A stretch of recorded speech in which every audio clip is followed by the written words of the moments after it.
그 다음에 사기 안 당하는 방법, 주택임대차보호법에서 사기 안 당한 것도 교재는 안 나오지만은 말로 설명을 드리겠습니다.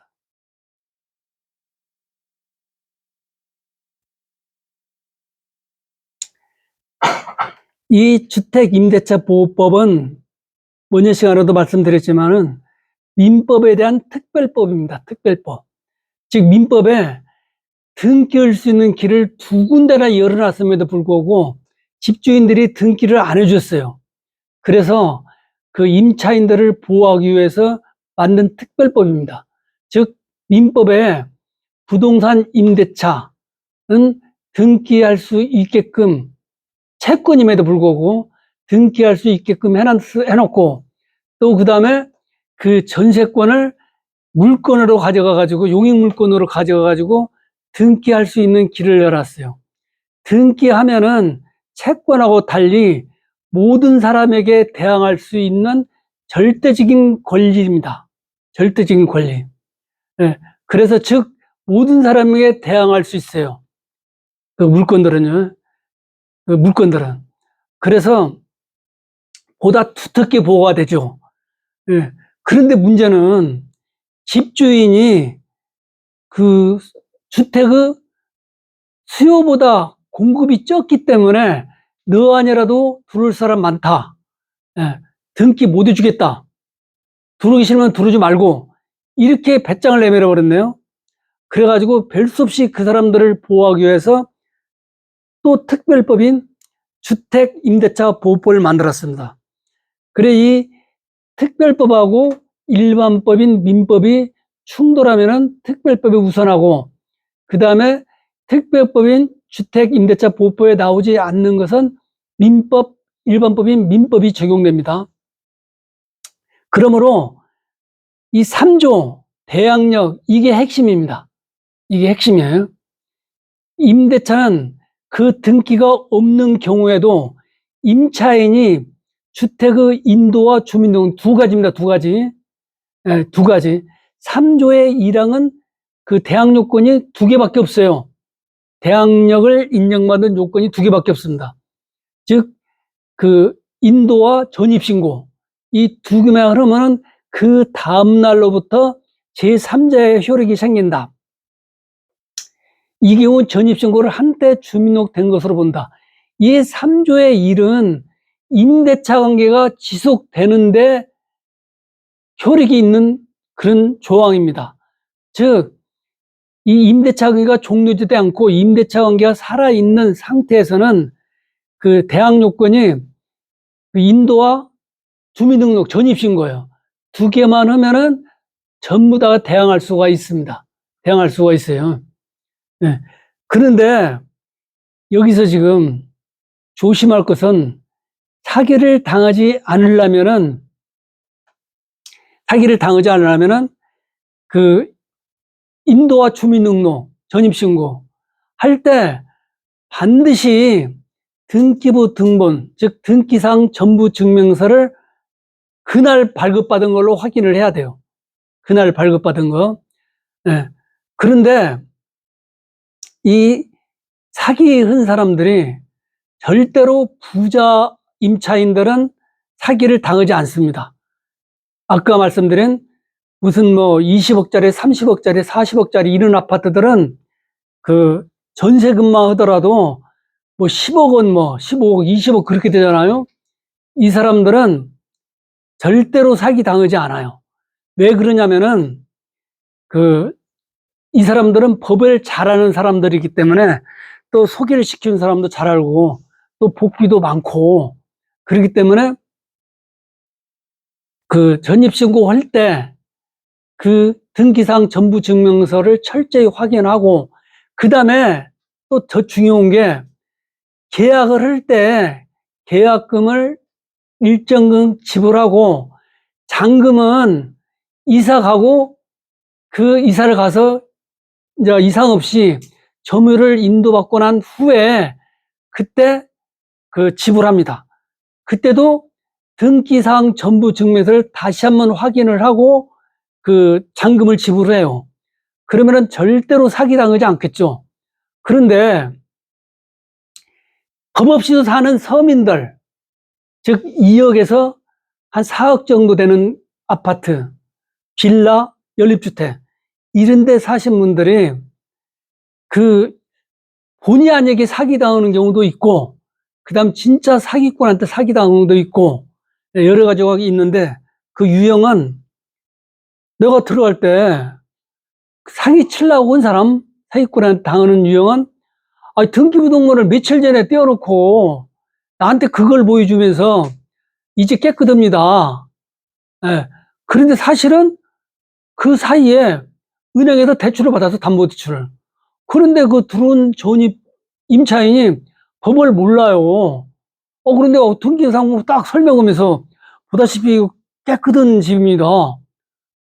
그러니까 걱정하지 마시고 들어오십시오. 이렇게 설명을 해주니까 그 사람은 또 어떻게 해요? 대부분이 순진합니다.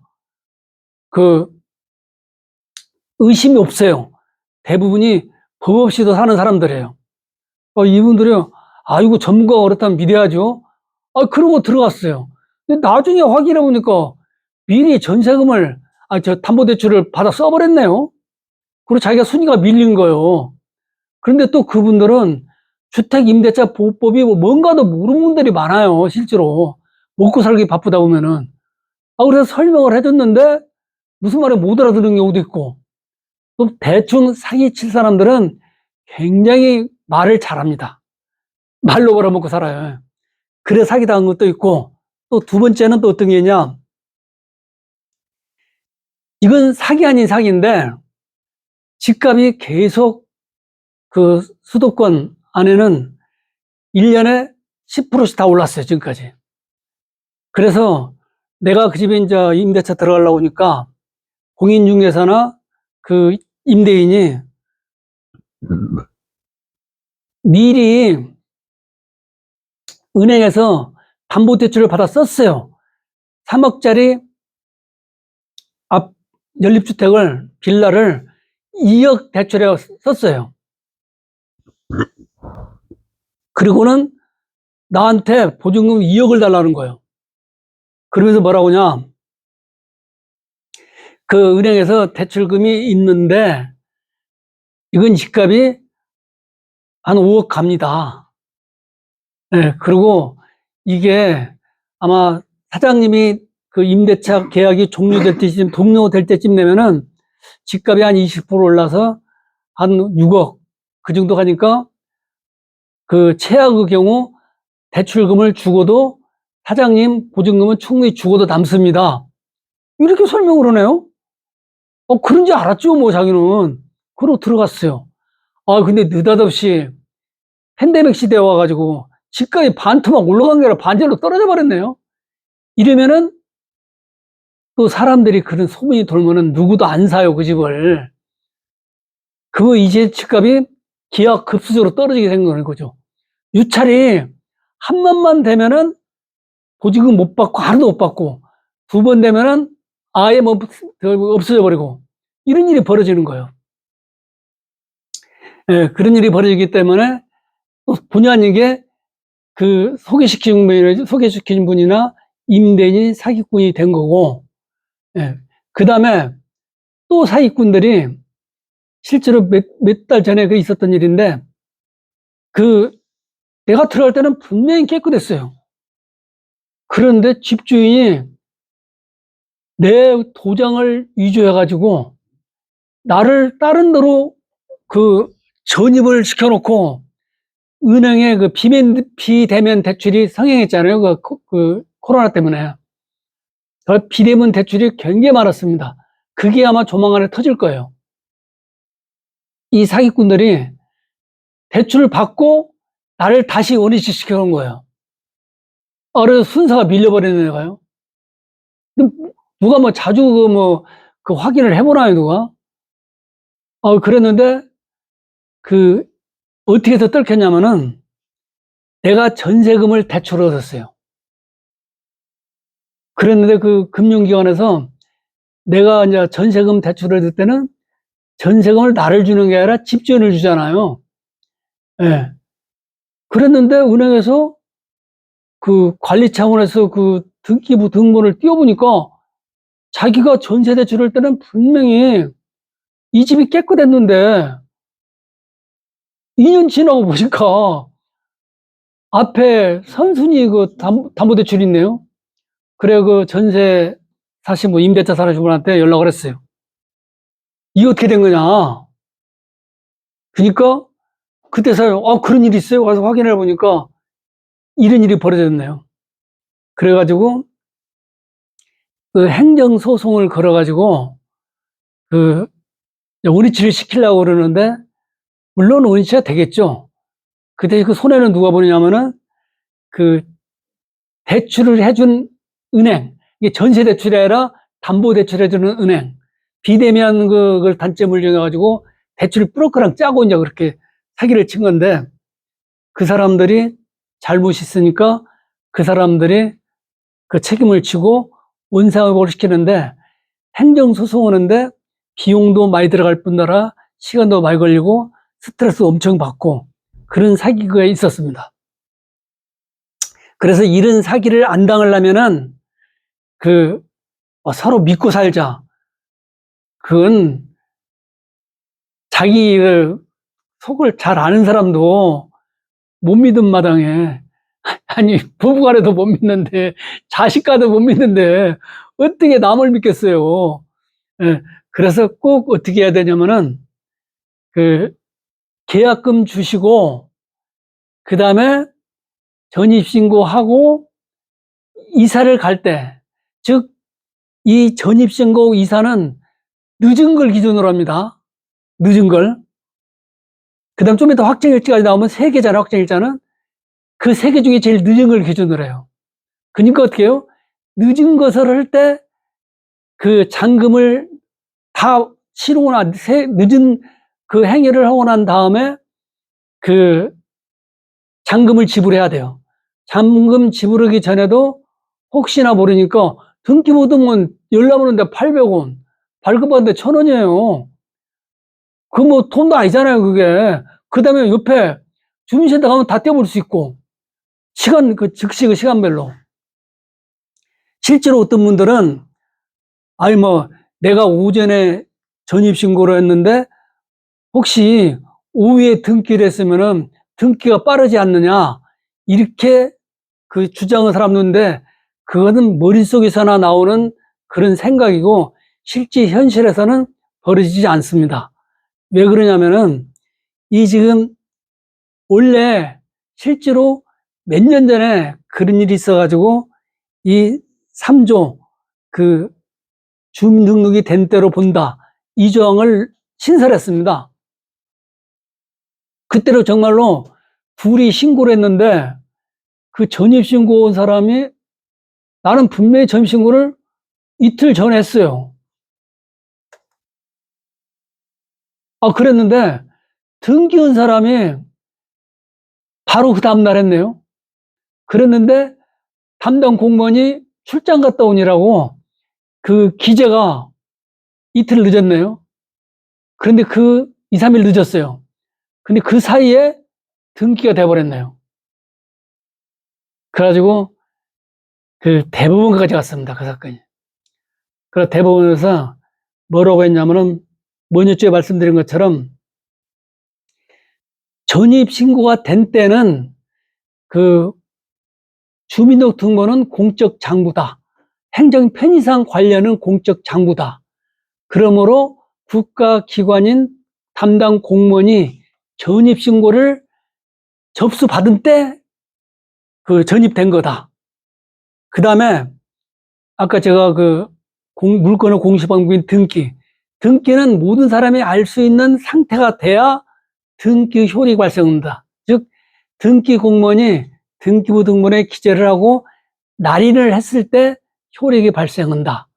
이렇게 판결을 해가지고 그때 전입신고가 빠른 걸로 이렇게 판결을 나왔습니다. 그래서 지금은 내가 만약에 전입신고를 오전에 했어요. 그러면 오전에 전입신고 돼서 오늘 저녁 12시에 효력이 발생하잖아요. 그런데 오후에 등기부 등본을 접수했어요. 그러면은 등기부의 기재가 오후에 안 돼요. 예. 등기부 등보 기재는 그 절차가 쭉 있습니다. 자기들 내규대로, 법원의 내규대로 절차가 있어요. 그 결제도 받고 뭐 그러면은 며칠이 걸려요. 그러니까 절대로 당일날 해가지고 등기가 먼저 되는 일은 없습니다. 없어요. 그런데 아까 말씀드린 것처럼 이 등기부 등본하는 사람이 며칠 전에 띈 등기부 등본, 깨끗한 등기부번호로 나한테 보여주면서 이제 깨끗하다. 그러니까 뭐 당신 뭐 등기도 된다. 이렇게 말할 수도 있어요. 맞아, 사기친 거죠. 뭐 한 번도 본 적도 없는 사람한테 그런 말을 믿습니다. 그래서 현실에서는 실제로 그 계약금 걸고 전입신고하고 이사를 들어가서 그 다음에 이사 완료하면은 그 다음에 잔금을 지불합니다. 그래서 절대로 원칙대로 조심하면 사기를 당할 리가 없죠. 아니, 사기치려고 그런 놈한테는 아까 그런 이상한 일로 돈 먹고 날라버리거나 뭐, 아니면 또 뭐 그 집을 소유권을 넘겨버린다든가, 그런 사기꾼들한테는 그 방법이 그것도 역시 방금 제가 말씀드린 것처럼 철저하게 등기부 등본을 띄어서 값어치를 따져보고 순위를 따져보고 그런 사람한테는 사기 안 당합니다. 그런 사람은. 그 다음에 3조의 2의 2항. 자, 여기 또 하나 대항 요건이 나옵니다. 3조 1항, 2항, 3항. 이건 뭐예요? 대항 요건이 전입신고와 그 양도예요. 이사. 그 다음에 거기다가 임대차 계약서 증서상의 확정일자를 갖춘 경우. 이거는 두 개가 아니라 세 개예요. 세 개. 세 개는 세 개 중에 제일 뒤에 성립되는 거 날짜가. 그놈을 기준으로 대항 요건이 인정됩니다. 세 개 중에 제일 뒤에. 이것도 역시 사기당하지 않으려면은 아까 제가 말씀드린 것처럼 그 계약금 주고 등기부, 등기상 전부증명서, 즉 등기부 등본을 확인하고 그 다음에 며칠 있다 이사 가죠. 이사를 가면서 그 이사를 가고 난 다음에 짐 정리가 끝나고 그때 잔금을 지불합니다. 그때까지 등기부 등본이 깨끗한 상태라면은 마음 놓고 잔금을 지불하면 되고, 이상이 있다. 그러면은 그 반드시 그 잔금을 유예를 하고, 그 다음에 그 보증금 이것도 2배로 받고, 그 다음에 채무 불이행에 관한 손해배상 청구도 하고, 그 다음에 또 잘 봐가지고 이 사기를 쳤다, 나한테 거짓말했다. 그러면 사기 쪽으로 형사 고발을 하고, 그러면은 이 소송이 동시에 두 개가 이루어집니다. 왜 그 두 개를 동시에 그러니까 만들어놨냐면은 그 피해자의 구제를 하기 위해서 그래요. 만약에 피해자가 그 피해자가 합의를 봐주지 않고 그러면은 형사를 그 높이 때려버려요.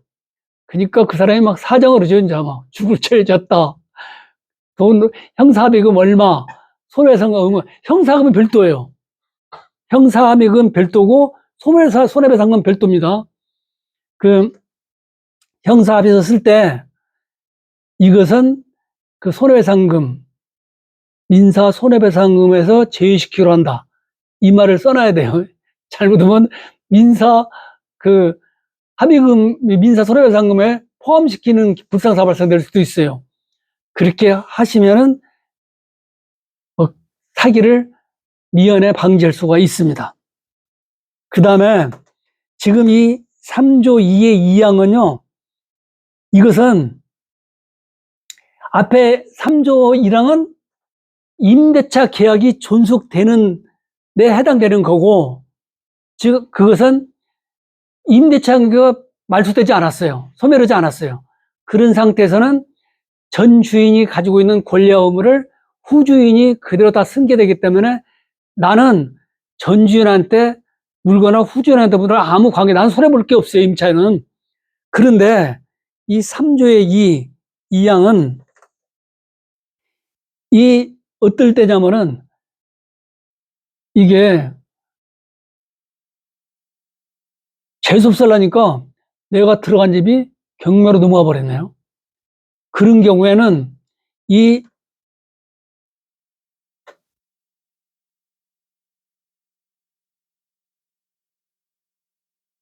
이거요. 경매에 의한 임차권 소멸. 여기는 민사집행법에 따른 경매가 행해진 경우 그 임차주택은 경락에 따라서 소멸해버려요. 임차권은 소멸해버려요. 즉 임대차 관계가 소멸해버립니다. 그런 경우는 즉 빚잔치를 해야 되죠. 그럴 때 필요한 조항이 3조의 2의 2항 이겁니다. 그래서 이 세 개를 갖춰야 돼요. 그러면은 물권하고 똑같아요. 그러면은 보다시피 그 환가 대금에서 이 후순위 권리자 그 밖에 채권자보다 우선하여 보증금을 변제받을 권리가 있다. 꼭 물권처럼 행동합니다. 물권처럼 행동하지 물권은 아니에요. 물권처럼 행동을 합니다. 그 다음에 즉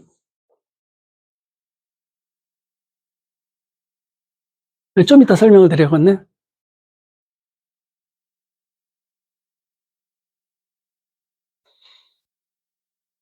그 다음에 임차권 등기 명령. 이것은 우리 경매하고는 관계가 없는 조항인데 혹시나 그 임대차 관계가 아까 부동산 임대차, 주택 임대차 등기는 두 가지가 있다고 그랬죠. 첫 번째, 임대차 계약하고 주택을 양도받고 집주인의 협조를 얻어서 임대차 등기를 하는 경우 하나. 그 다음에 이 임대차 등기는 임대차가 끝난 후 보증금이 반환되지 않네요. 이럴 경우에 그 임차주택을 소지하는 관할 지방법원, 지방보건 지원 또는 시군 법원에 임차권 등기 명령을 신청할 수가 있다. 이때는 단독 신청입니다. 집주인한테 허락 없이 단독으로 가서 이 필요한 서류를 쭉 제출하면은 법원서 등기를 받아줍니다. 제가 아는 여자분이 한 분이 임대차가 끝나고 혼자 아산 법원에 가가지고 이 등기를 했더라고요. 그러니까 법을 모르는 사람인데, 그러니까 아무나 할 수 있다는 뜻이에요, 이게. 가서 물어보면은 요새는 친절하게 담당하신 분이 대답을 해줍니다. 아, 이거 쓰고요. 이거 쓰고요. 서류 뭐 필요합니다. 예, 작성해가지고 제출해 주세요. 그래요. 이게 법무사한테 가서 부탁을 하면은 몇십만 원 줘야 돼요. 이거 아마 한 30만 원 정도 줘야 할 겁니다.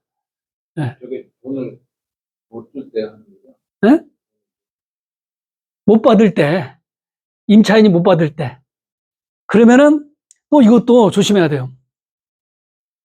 법원에 신청했다고 바로 등기가 되는 게 아니에요. 또 며칠 걸려요, 이게. 그러니까, 에이, 나 오늘 했으니까 내일 이사 가야겠다. 그러고 이사하면 안 돼요. 반드시 등기부 등본을 발급받아서 임대차 등기가 돼 있는 거 확인하시고, 그리고 이사를 가야 돼요. 그 다음에 주민등록을 이전해야 돼요. 그러면은 내가 그 집에 살고 있는 것과 똑같은 효력을 발생합니다. 이 조항 때문에. 그리고, 그런데 임대차 등기가 되어 있는 그런 집은 내가 살고 있는 것과 똑같은데 하나가 틀려요. 소액 우선 변제권이 나한테만 있어요. 그 집을 또 다른 사람 내줬을 거다, 누가? 그럼 내 등기가 살아있는 이상 그 새로 그 집에 들어온 사람은 소액 우선 변제권이 없어요. 왜요? 한 집에 두 명을 보여줄 수 없잖아요. 아주 특별한 권리를. 그래서 한 사람만 보호해줘요. 먼저 등기된 나만. 그분이 나는 이제 그 말소 등기를 해주면은 그 사람이 살아나는 거죠.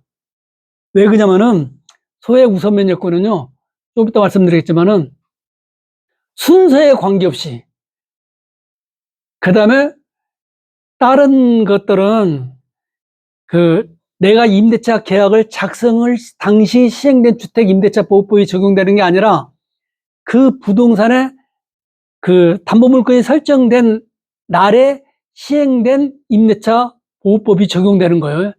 그런데 소액 우선 면제권, 이것은 1순위가 됐든 2순위가 됐든 관계없이 그 보호됩니다. 그 대신에 이것도 조심해야 돼요. 이 소액 우선 면제권도 그 사회 경제 사정에 따라 변해요. 그래서 이게 지금은 상당히 많은 금액을 보장해 주지만 옛날에는 그 500만 원에 보증금 500만 원 이하에 300만 원 그 정도밖에 안 됐어요. 그래 이것도 꼭 조심해야 할 게 그 담보물건에 설정된 날에 시행된 주택임대차보호법을 확인하시면은 그게 나와요. 어떻게 나오냐면은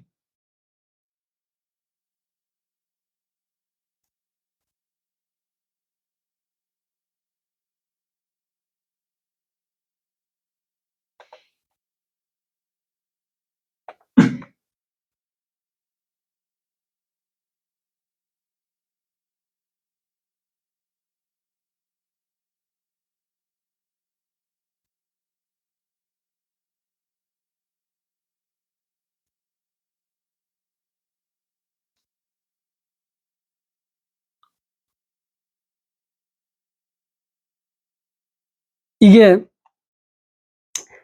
서울특별시는 5,500만 원 이하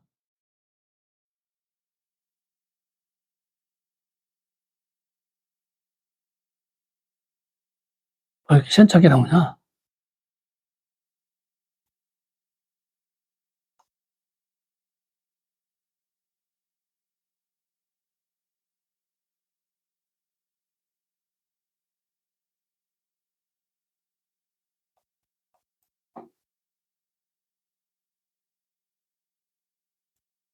어휴, 다 없어져버렸네.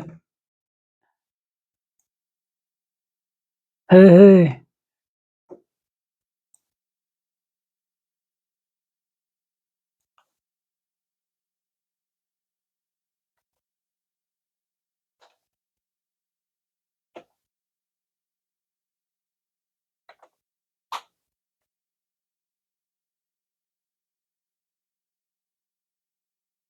주택,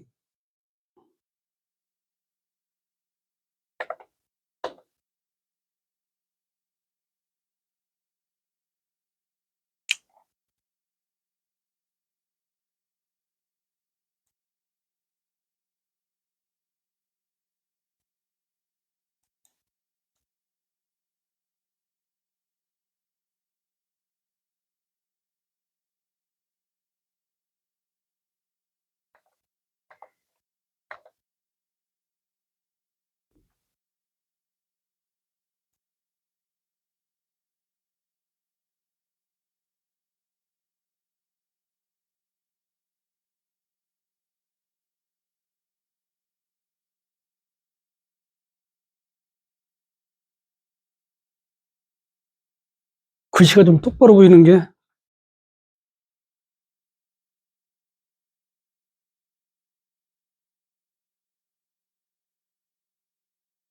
인원을 볼까요? 나만 이렇게 안 보이는가? 다 안 보이시죠? 이게 한 2, 3년에 한 번씩 변합니다. 그러니까 보증금 얼마 든 사람은 얼마 보호된다. 그 개념이에요. 그래서 만약에 보증금 얼마 이하인 사람에 해당되지 거기서 1원이라도 오버되면은 몽땅 해당되지 않아요.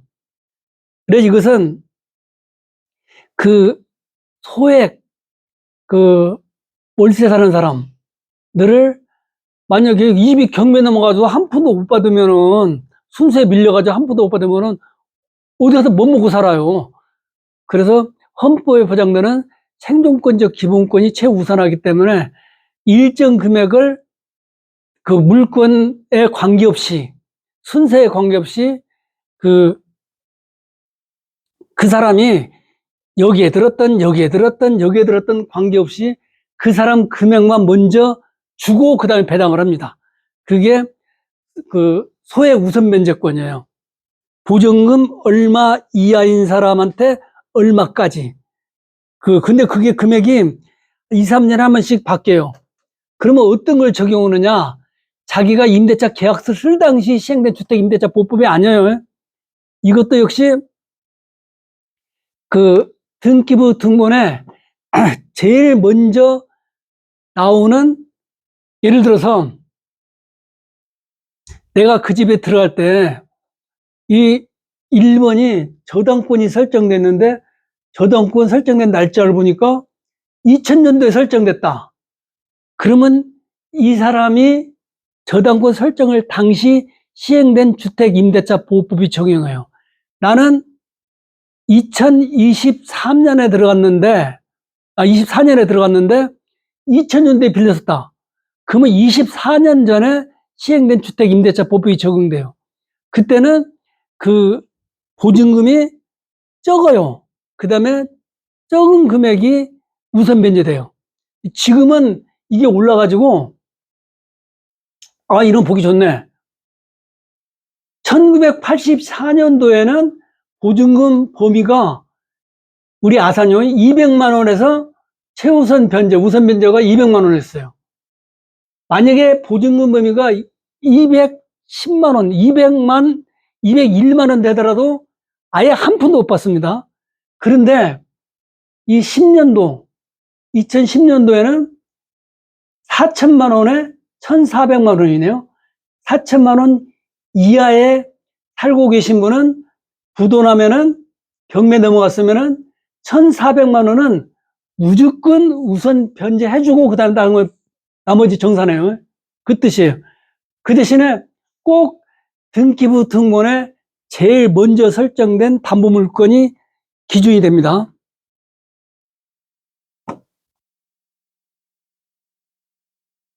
그 다음에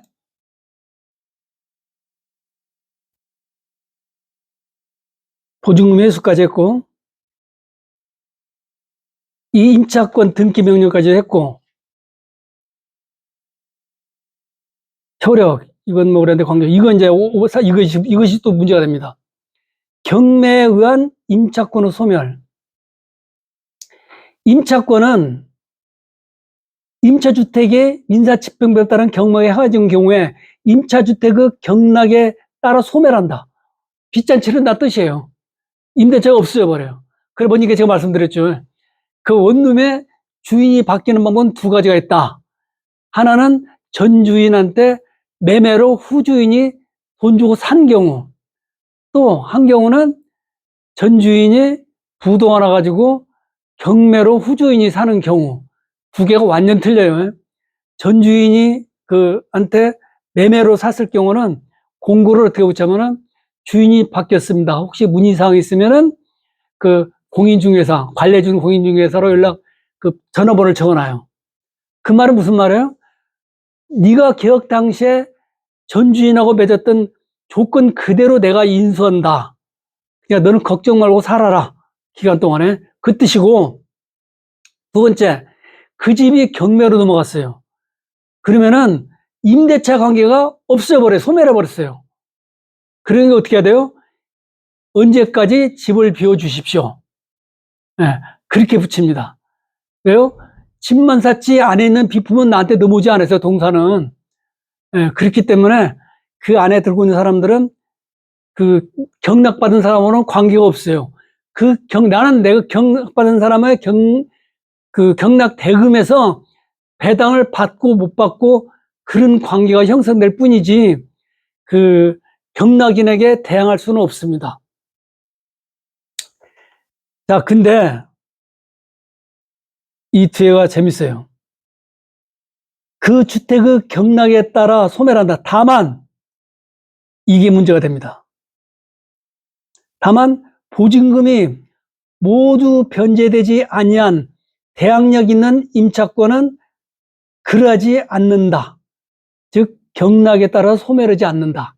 다 받을 때까지 대항할 수 있다. 그 뜻이에요. 이건 무슨 말이냐? 보증금이 모두 변제되지 아니한 대항력 있는, 이 대항력 있다는 뜻은 임차인이 그 집에 들어갈 때 선순위가 없었어요. 물건이 깨끗한 상태로 들어갔어요.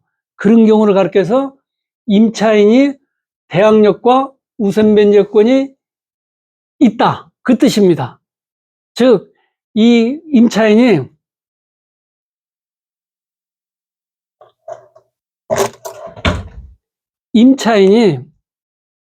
전입 플러스 인도 플러스 확정일자, 이 세 개를 받은 때가 이 사람이 그 집이 깨끗한 상태에서 받았어요. 이 사람을 가리켜서 대항력과 우선 변제권을 겸유하고 있다고 표시합니다. 만약에 이 사람이 이 세 번째 들어갔어요. 그리고 1번이나 2번에 물권자가 있네요. 물권자라는 게 근저당권자겠죠. 그러면 이 임차인은 이 위에 사람한테, 순위가 빠른 사람한테는 대항을 하지 못해요. 대항력이 없어요. 왜요? 아까 본 것처럼 이 사람은 후순위 물권자, 기타 채권자에게만 대항력이 있어요. 네. 그래서 이 사람이 대항력이 있다는 뜻이에요. 이렇게 돼 있는 사람이 배당 신청을 했는데 일부를 못 받았네요. 그런 경우는 그 일부를 받을 때까지 경락인에게 대항할 수가 있습니다. 안 비켜줘요. 그 집을요. 그러면 이제 경락인은 그 사람을 쫓아내려면은 못 받은 금액을 지불해야 돼요. 그런데 문제가 뭐냐? 그 임차인이 대항력과 우선 변제권이 있는데 우선 변제권을 행사해가지고 받을 수 있음에도 불구하고, 이 사람이 자기가 그 용익물권도 전세권인지 알고 똑같은지 알고 청구를 안 해버렸네요. 배당 신청을 안 해버렸어요. 그리고 경락인에게 주장을 하네요. 이런 사람이 원래는 없었어요. 그런데 요 근래 몇 건이 그런 게 생겼습니다. 그런 것이요. 그것은 왜 그런 일이 생겼냐면은 일부 공인중개사나 일부 법무사가, 일부 변호사 사무실 변호사가 이 채권적 성질을 가진 전세하고 물권적 성질을 가진 전세를 같이 등한시해가지고 같은 걸로 생각해가지고 그 민사집행법 91조 3사항을 적용해서 그런 일이 벌어졌습니다. 그런데 완전 틀려요. 이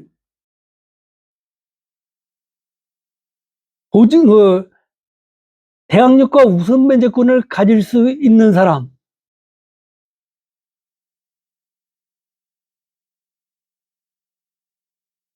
즉 그 배당 신청을 했으면은 배당 받을 수 있음에도 불구하고 배당 신청을 안 해버렸네요. 이런 경우는 법이 보호해주지 않습니다. 자기 권리를 포기한 거예요. 채권은 당사자끼리 문제예요. 그런데 특별히 법을 만들어가지고 두텁게 보호해주고 있음에도 불구하고 자기 권리를 주장하지 않고 포기한 사람이에요. 그 사람은 법이 보호해주지 않습니다. 권리에 잠자는 자는 보호되지 않아요. 그 다음에 자기가 주장하지 않는 것을 법원은 원용하지 않습니다. 자기가 주장하지 않는 것을. 네. 그런데 잘못 이해를 해가지고 용익물권으로서 전세권과 똑같은 성질을 가진 줄 알고 경락인에게 주장을 해야겠다. 이렇게 생각하신 분들이 있으면 안 돼요. 좀 이따 다시 설명이 나옵니다. 그게 왜 그러냐면은 이 판례를 보면은, 판례 뭐라고 나오냐면은, 대항력과 우선변제권을 겸하고 있는 사람이 우선변제권을 주장해가지고 받다가 못 받은 금액이 있으면 그 금액만큼 그 경락인에게 대항할 수 있을 뿐이다. 이런 문구가 나와요. 근데 상당히 많은 사람들이, 그건 그거 이야기고, 이 사례는 그거하고 틀리다. 이렇게 주장을 하는 사람이 많아요. 근데 그 사람이 잘못 생각한 거예요. 어디를 보면 알 수 있냐?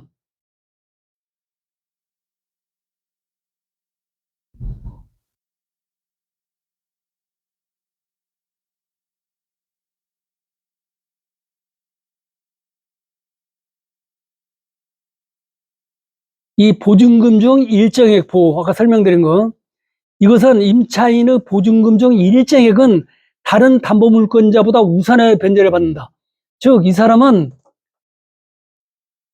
1순위에 있든 2순위에 있든 꼴순위에 있든 관계없어요. 이 사람은 일정 금액은 최우선 그 사람은 주고 나머지 금액을 배당이 들어가요. 이게 굉장히 두터운 그 권리예요. 그럼에도 불구하고 이 사람이 배당 신청을 안 해버리면은 못 받습니다, 이것도. 그 다음에 또 0순위가 들어가 있는, 1순위가 들어가 있는 그 근로기준법에 의한 3년째 퇴직금 3개월치 임금, 이것도 1순위로 배당받거든요. 근데 그것도 역시 배당 신청을 하지 않으면은 한 푼도 못 받아요. 예. 그런데 아까 그것은 하필이면 민사집행법 91조에 나와 있는 용익물권 전세권, 이 나와 있네요. 그 경락에 주장할 수 있다는 거예요. 그거하고 이놈하고 같은 줄 알고 그 착각을 해서 그런 일을 벌어져요. 자, 이 8조도 굉장히 두텁게 보호되는 것도 역시 배당 신청하지 않으면 한 푼도 못 받는다. 그 다음에 또 이 보증금 중 일정의 범위는 기준은 주택가액의 2분의 1을 넘지 못한다. 그래서요, 그 원룸 같은 거, 단독주택 같은 경우는 집값의 2분의 1 이상을 금융경안에서 빌려주지 않습니다. 그 제1금융권에서는 이것 때문에. 최악의 경우 벌집 같은 것들, 단독주택인데 방이 5개 있네요. 근데 그 대학가 그 5개를 전부 다 보증금 뭐 5천만 원에 한 달에 50만 원씩 빌려주고 있네요. 그 5천만 원이면은 이게 도대체 얼마예요? 10개면은, 5개면은 집값보다 더 비싼 수가 생겨요. 그런 것들 때문에 집값의 2분의 1을 넘으면은 안 되고 2분의 1 안에서 안분을 해줍니다. 네. 그래서 이렇게 두텁게 보호된 것도 역시 배당 신청을 하지 않으면은 배당 절차에 참가할 수 없고, 그 다음 또 하나 있어요. 이 초과 차임, 발언 청구는 아니고, 이거 미등기 전세. 즉, 지금 그 보통 사람들이 말하고 있는 전세. 나 전세 들어갔어. 등기했어요. 그러면 아니, 그냥 전세 살아. 이런 사람들을, 그 사람들, 미등기 전세 준용. 주택의 등기를 하지 아니한 전세 계약에 관해서는 이 법을 적용해요. 주택임대차 보호법을 적용해요. 그 다음에 이 경우 전세금은 그 민법의 전세권의 전세금이 아니라 임대차 보증금으로 본다. 본다요, 본다. 추정한다가 아닙니다. 본다요, 간주한다. 이건 못 바꿔요. 그 다음에 또 하나 있습니다. 이 소액사건 심판법. 임차인이 임대인에 대하여 제기하는 보증금 반환 청구에 관해서는, 청구 소송에 관해서는, 이 소액사건법이 준용한다. 즉, 그 용익음권으로도 전세는 전세금을 못 받았을 경우는 그 등기부문 떼어가지고 집행관한테 신청을 하면은 바로 그 소송과 관계없이 집행관이 임의경매를 해줍니다. 임의경매를. 그런데 이 등기 안은 전세금을 못 받았을 경우는 그게 아니라 법원에 소송을 제기해야 돼요. 즉 보증금 반환 청구 소송을 제기해야 돼요. 완전 틀려요. 이것은요. 그리고 다행히도 이 보증금 청구 소송에 관해서는 일반 소송이 아니라 소액사건 심판법을 준용해요. 즉 일반 소송은 시간도 많이 걸리고 변호사도 필요하고 비용도 많이 들어가요. 그래서 한 2년 걸릴 수가 있어요. 그런데 소액사건 심판법은 그 소송 가액이 3천만 원 이하인 경우는 6개월 내에 한 번으로 재판을 끝내줍니다. 법원에서 간단하게. 그래서 소송 비용도 조금밖에 안 들어가요. 수입인지급밖에 안 들어가요. 그 다음에 변호사가 필요 없습니다. 간단하게 끝내줍니다. 그래서 다행히도 보증금은 아무리 많아도 그 소액사건 심판법에 의해서 구제를 받기 때문에 빠른 시간 내에 재판이 끝날 수 있어요.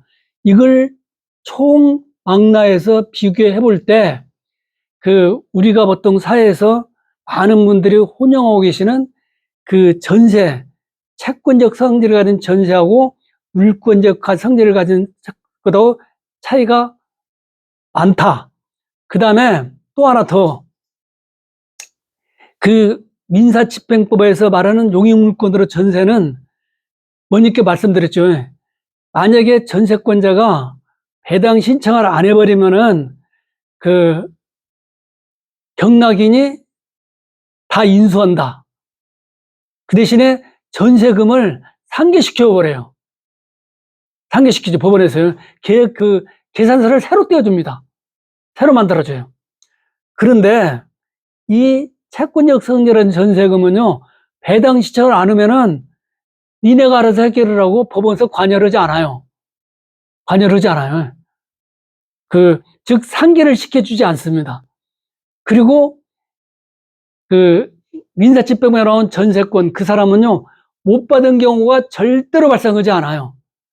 왜 그러냐면은, 이 1순위가 등기된 전세권, 용의물 전세권이다. 이런 경우는 이 사람이 자기가 자기 권리를 포기하지 않는 이상 이 사람이 못 받는 경우는 절대로 발생되지 않아요. 왜요? 이 사람이 1순위인데 다른 사람이 배당 신청하면은 이 사람이 먼저 받고 그 사람들이 받을 것 아니에요. 근데 그 사람이 받을 금액이 없으면 어때요? 민사집행법 102조 잉여주의 때문에 경매 신청한 사람이 한 푼도 못 받으니까 법원의 직권으로 취하버립니다.